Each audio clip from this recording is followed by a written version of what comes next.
Donc ça aussi, c'est une erreur fondamentale. Les gens, ils savent pas comment ça fonctionne à Zamra. Ils croient à Zamra, sois cool, écoute, c'est pas grave. Non, c'est grave.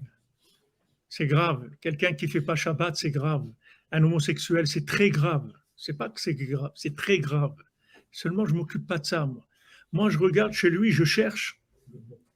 Qu'est-ce qu'il a de bien? Il a ça qui est bien. Je, je, je relève ce point-là. Quand je relève ce point-là, ça suffit pour le sortir et lui ouvrir la porte de Tchouva. Parce que normalement, là où il se trouve, il n'a pas de chemin pour faire Tchouva. Il n'a pas de chemin. Tous les chemins, ils sont fermés. Là où se trouve, il est emprisonné complètement. Comment je vais lui ouvrir le chemin de la Tchouva? Par le fait que je vais trouver chez lui un point positif. C'est pas que je vais trouver un alibi par rapport au mal qu'il fait. Il n'y a pas d'alibi sur le mal. Le mal, c'est le mal. On ne touche pas à ça. Ça, c'est le mal. Bezat Hashem, après, il va faire tchouva, il va arranger, mais je cherche chez lui quelque chose qui est bien. Je ne cherche pas à justifier le mal. Je cherche chez lui un point positif, que c'est quelque chose de bien. Il n'y a personne qui peut dire que ça, c'est pas bien.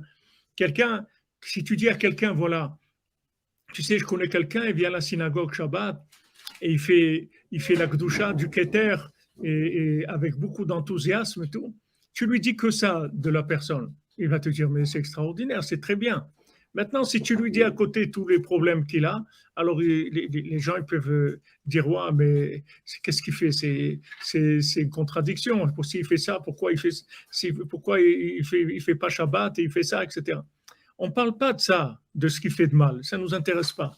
Nous, on cherche en lui un point préservé, de bien. Ce point-là, on le sort.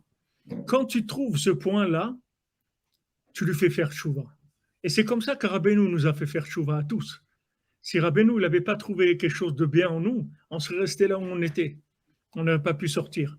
Mais Rabbeinu, il a un corps tellement grand qu'en fait, il peut juger positivement, c'est-à-dire trouver un point positif chez tous les êtres humains. Peu importe qui c'est, même Amalek, il dit Rabbi Nathan. Même chez Amalek, Rabbeinu, il peut trouver un point positif. Chez Esav, chez Amalek, partout. Comme il dit Jacob, il nous hérissait son père, ou il a écouté son père. Il lui a dit, va me préparer à manger. Il a été chassé pour préparer à manger à son père. Tu trouves un point, tu parles pas, tu regardes pas tout le côté obscur de la personne. Tu prends un point positif, tu regardes que ça. Avec ça, tu lui ouvres la porte de la tchouva et il peut faire tchouva. Donc Rabbeinu, il a amené dans le monde un concept qui est un concept messianique et qui va réparer l'humanité entière. Parce que Rabbeinu l'a dit à Rabbi Nathan, que ça, c'est tout. Que ça, que Azamra, c'est tout.